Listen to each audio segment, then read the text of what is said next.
मानवता की पुकार बंधुओं, एक मानवता के नाते पुकार रहा हूँ। आज मंगलवार 16 मई, समय 4:31 और 2023। जैसे मैं पूछता हूँ महर्षि मेही बाबा से, आप जो लिखे हैं महर्षि बाबा, जो आवागमन सन दुख दूजा है नहीं जगत में कोई, तो मैं आपसे पूछता हूँ आवागमन है क्या? मैं देख रहा हूँ जीव ही सर्वेश्वर है, ईश्वर है, सांस है, और सांस ही या शरीर का नहीं, सांस ही प्रियावाचिक शब्द है, तो सांस ही कण कण और घट घट में अनवर्त क्रिया करती है। तब हम भोजन लेते हैं, तब लार बनता है, तब रस बनता है, तब खून बनता है, तब मांस बनता है, तब मजा बनता है, तब हड्डी बनता है, तब चाम बनता है, तब रोम बनता है, तब बीज बनता है, तब बीज से वृक्ष है, वृक्ष से बीज नित बनता बिगड़ता है। बनाने वाला कौन है? वही सर्वेश्वर सांस। सांस जहाँ रुक जाएगा निर्माण वहीं रुक जाएगा, और सांस का ही सत्ता ही चेतन आत्मा है।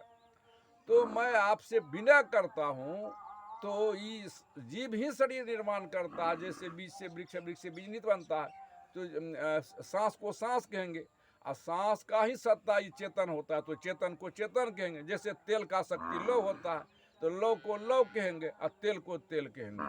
तो जीव ही शरीर का निर्माण करता, जैसे हम पुराना वस्त्र को छोड़ते हैं, नया वस्त्र का धारण करते हैं, पुराना गृह को तजते हैं, नया गृह निर्माण कर प्रवेश करते हैं। क्यों करते हैं?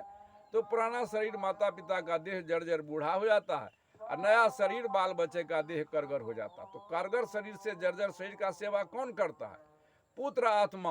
और सेवा कौन लेता है? पिता के देह में आत्मा। मैं आपसे प्रश्न करता हूँ, समाधान कीजिए। मैं तब आपके चरणों में सर को धूली बना दूंगा।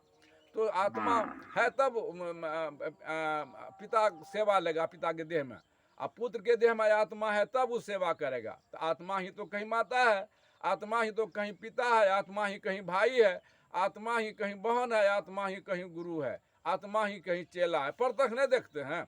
जगे हुए आत्मा सोए हुए आत्मा को जगाता है। जैसे शिक्षक पहले पढ़ लिख लिया, बाद में पढ़ाने लगता है, वो भी मार्गदर्शक गुरु माते पिता से। मैं तो रोने लगता हूँ। तो मैं पूछता हूँ आपसे, मैं ही बाबा नहीं, धरती के जितने आचार्य ऋषि महर्षि है, पूछता हूँ, इस शरीर, इस 84 लाख जोनी शरीर का निर्माण कौन करता है? वही सर्वेश्वर सांस जीवे निर्माण करता है। उड़ता हुआ पक्षी के अंग में सांस क्रिया करती है, चिड़िया विचरण करता है, और शरीर का निर्माण होता है। सांस रुक गया, प्राण छूट गया, चिड़िया के अंग में निर्माण होगा। मैं पूछता हूँ मैं ही बाबा आपसे, आप जवाब दीजिए। आप अपने आप भी सत्संगी सब क्यों पागल कर दिए हैं सब मेरा भाई को? और अब चलिए वहाँ से आइए, जल आसमान में चिड़िया से आइए, नभचर से आइए, जलचर। जल में जितने प्राणी है, सोंस, घड़ियाल, मछली इत्यादि रहता है, सांस क्रिया करती है तब निर्माण होता है, विचरण करता है, निर्माण होता है। सांस रुक गया, प्राण छूट गया, निर्माण वहीं रुक गया। वहाँ निर्माण होगा तो कैसे होगा? मैं ही बाबा बताइए मुझको, क्या आप दुनिया को भटका के चले गए? अब वहाँ से आइए, जलसर थलचर में आइए। थल में चाली, जोंक, कांखोर, कछुआ, अजगर, मछली रहता है। सांस क्रिया करती है तब निर्माण होता है, विचरण करता है, निर्माण होता है। सांस रुक गया, प्राण छूट गया, वहाँ निर्माण होगा तो कैसे बताएं? अब हम चले भू स्तर पर। चींटी से लेके चूहा, बिल्ली, बाघ, सिंह, सयार, हम, आप। सांस क्रिया करती है तब हाँ हूँ बोल रहे हैं, तब निर्माण होता है।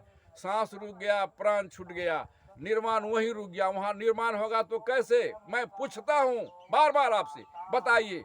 और चलिए अस्थावर में, उसमें सांस क्रिया करती है, पेड़ पौधा बढ़ता हंसता, उसमें फल फूल बनता है, हवा देता है, निर्माण होता है फल फूल का। सांस रुक गया, वृक्ष सूख गया, वहाँ निर्माण कैसे होगा?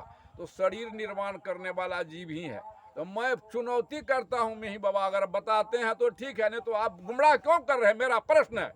तो शरीर निर्माण करने वाला शरीर हो सकता है, मोटर कार बनाने वाला मोटर कार हो सकता है कि मोटर कार बना करके चढ़ के उचलेंगे? शरीर बनाने वाला शरीर बना करके शरीर में बोल रहा है प्रत्यक्ष। आप क्यों कह दिए सब क्षेत्र क्षर अपरा परापर और अक्षर पार में निर्गुण? प्रत्यक्ष है, प्रत्यक्ष का भी प्रमाण होगा।